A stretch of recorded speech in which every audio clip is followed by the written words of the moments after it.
Првиот напад врз нашата екипа не ни сакав да го коментирам јавно, да го експонирам воопшто, како што и самите знаете. Меѓутоа, ова мислам дека е дури и пострашно од она што се случи претходно. Со оглед на тоа што Дамовски, единствено мене од сите новинари кои што беа присутни пред бината, само мене ми се обрати, дури и со заканувачки тон. Секако дека ги бираше зборовите кои што ги употребуваше, меѓутоа беше те молам, тргни се за да повторно случајно не бидеш повреден. Тоа беше всушност саркастична порака од негова страна за она што на мене во петокот ми се случи и што можеше да биде многу посериозно, иако за среќа нели не беше.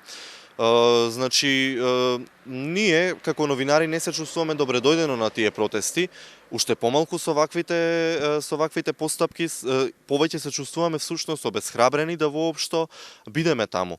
Меѓутоа, они самите знаат дека на нив медиумите само им идат во корист, а не им работат за нивна штета.